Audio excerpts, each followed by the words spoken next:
Ignition sequence starts.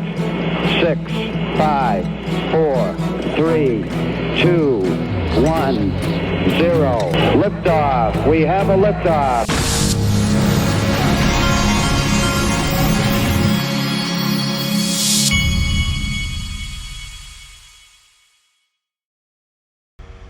Hey everybody, this is the Digital Asset Investor, and I got some good stuff for you this morning. Check this out. This is from eGrad Crypto. XRP, the next 41% pump will be epic. In a macro view, the chart below is insanely bullish, and the breakout to the upside will be nothing short of legendary. We need a 41% pump to be on the edge of the triangle. 2017, we experienced a similar 41% surge. Then Valhalla awaited. Will history repeat itself? My answer is a resounding yes. And while I can't pinpoint the exact percentage pump, and here's the chart he's talking about. Look at that. That's a thing of beauty to me. And I don't even know anything about charts, but I've seen enough of them to know this is a killer setup.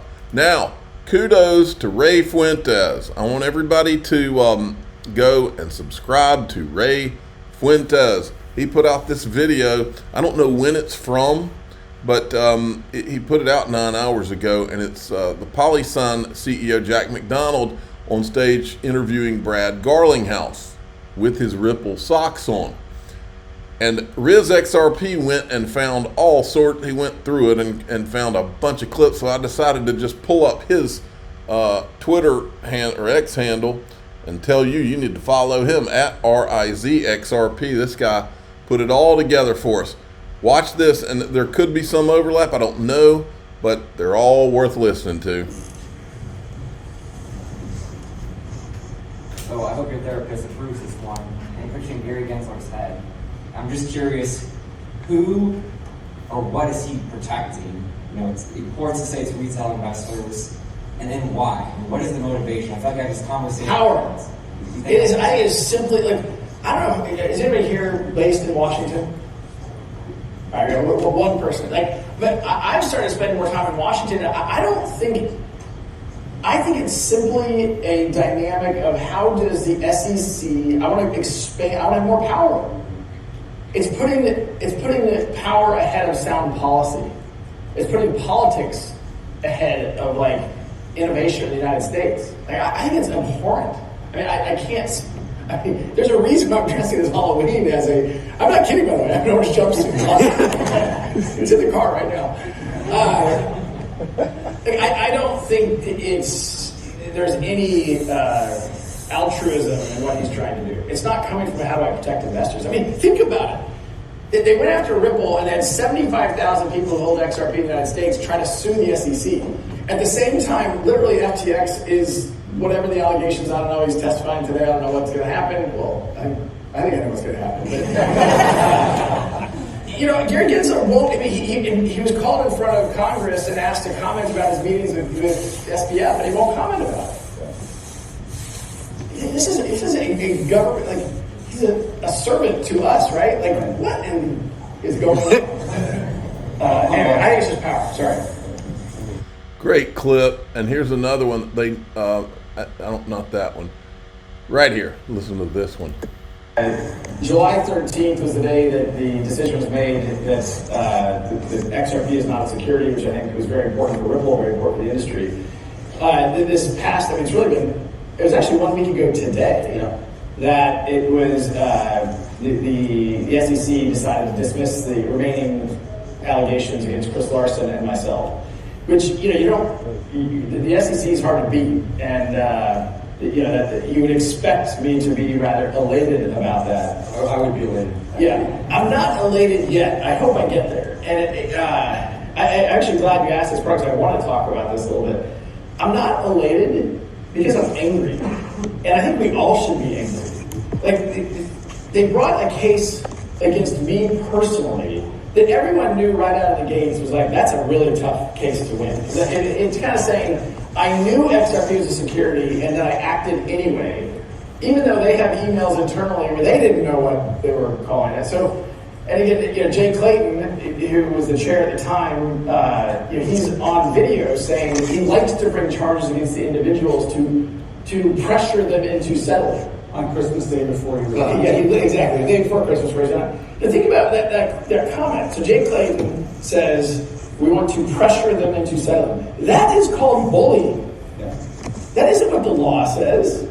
That's not good. I mean, the judge in Ripple's case actually said about the SEC, they are not following a, quote, faithful allegiance to the law. I mean, so I'm angry because, like, for 3 years, I've been, my personal reputation, like, I got debanked from multiple banks. That is something I've never heard, is that Brad Garlinghouse got debanked in this process. I mean, it is funny, except it fucking sucks. It's not easy to do. So, look, I'm angry because, so this is all, yes, I mean, I'll go to therapy, I'll work through anger. Look, let's start today here.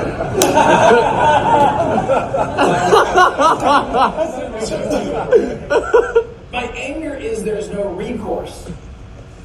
This is what I think we all should be angry about. Somebody brings a case, they leave office the next day, they spend millions of our money going after something they knew that they were going to have trouble winning.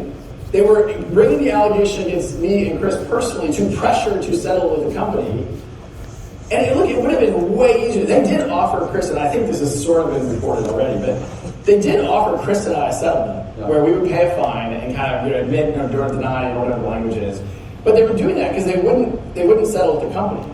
So what they want is the headline, and part of the bullying is, hey, if you don't settle, we're going to sue all of you. But if we settle as individuals, the headline for them is CEO and chairman pay X, Y, and Z, but you go out to the company. It doesn't look good for the company. No, it doesn't.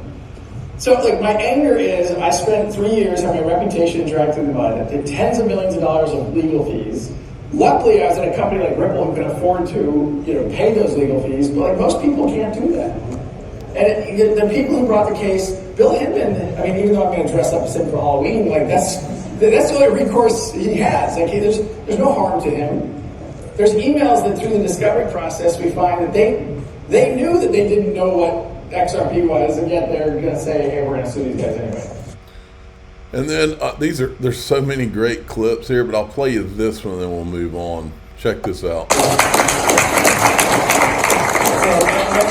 Just comment on our hope has been, and I'm partly doing this gratuitously as a pun, but I hope there really is a ripple effect from that court case. Again, I'm trying to be humorous, but I'm also dead serious. There's a path that now others can follow, and I think I think Paul and the Coinbase team has done a phenomenal job. But you're already seeing the judge in that case have some very skeptical questions towards the SEC. That helps all of us. I mean, what Ripple has done, what Coinbase is doing, certainly what Grayscale has done, the whole industry needs people to fight the fight. And for a while, people talk about the SEC was winning everything. They weren't winning. They were bullying people into settlement. That's not a win. That's a loss. That's the other guy caved. And I get why they say that, but they haven't really won in court. Yeah. Well, to that point, obviously, some big victories along the journey versus the SEC for both Ripple and then you more recently personally. So just kind of know, how are you thinking about it all? Well, I am thinking about it. We were talking about this a little bit before I came up here. I didn't know what the wardrobe was going to be for today. San Francisco, New York, usually I wear suits. And I asked the Ripple comms team if I could wear my Halloween costume because I'm wearing an orange jumpsuit with Bill Hinman's name on it. Man, that's pretty bold. The only thing we've heard about their thoughts on Bill Hinman to this point was when Stuart Alderati said he should be investigated. But this is pretty bold talk right here. I mean, it's a clear, it clearly shows you that Bill Hinman and, in my opinion, Jay Clayton too, there were nefarious activities. That was frowned upon by the Ripple comms team. That's not a good idea. So You're always welcome here. I always wonder what is his relationship now with A16Z, because I don't think it's a coincidence Bill Hinman ends up over there at their shop right after all this, or Katie Hawn. Okay, we'll move along here. See how much time I have. I'm going to move that over. Maybe we'll look at that in a little bit. Bank XRP has been totally activated. He's the OG of the XRP community, and he's been doing a lot of tweeting lately, and I'm glad to see him back. I finally got to meet him. I met with him twice, one at the Proper Party, one at XRP Las Vegas. Really good guy. RippleX retweeted institutional interoperability and retweeted this tweet. Talked about interoperability for years now, but institutional interoperability has a good ring to it. Then we've got Ripple's Reese Merrick on the Ripple stablecoin.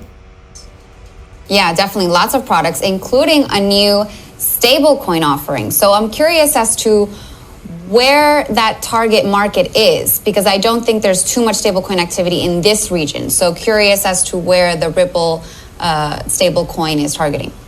So Ripple, obviously announced that we are going to be launching our own stablecoin. I think this was an obvious step for Ripple. You know, the market currently sits at about $150 billion. I think it's forecasted to reach 2.83 trillion by 2028. So clearly there's firstly huge demand for a compliance first, regulatory kind of adapt business to kind of enter the space. I would also say that where we've seen kind of feedback from customers within stablecoins is having a US dollar backed stablecoin.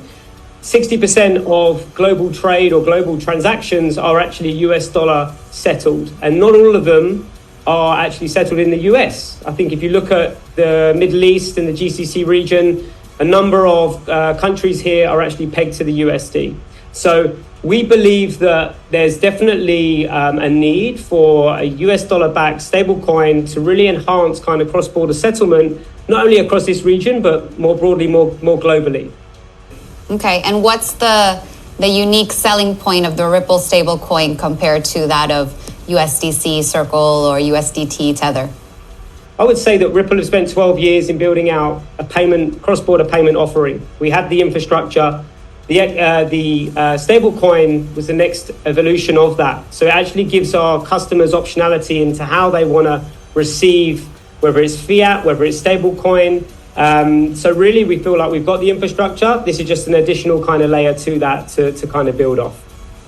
Yeah, and there definitely is a need, like you said, especially in countries where the inflation rates are just wild. Like some people really depend on these stable coins and a more stable currency for their daily lives. Okay, we're going to go into DAIXRP.com, and in there we're going to talk about the petrodollar. You know the drill. I've talked about this a lot over time on my channel, but now things seem a lot more imminent, and so we're going to talk about that. I'm the digital asset investor. I'm not an investment advisor. This is for entertainment purposes only. Please subscribe, hit the like button, and tell your friends and family. We're going to talk about the petrodollar, and here we go.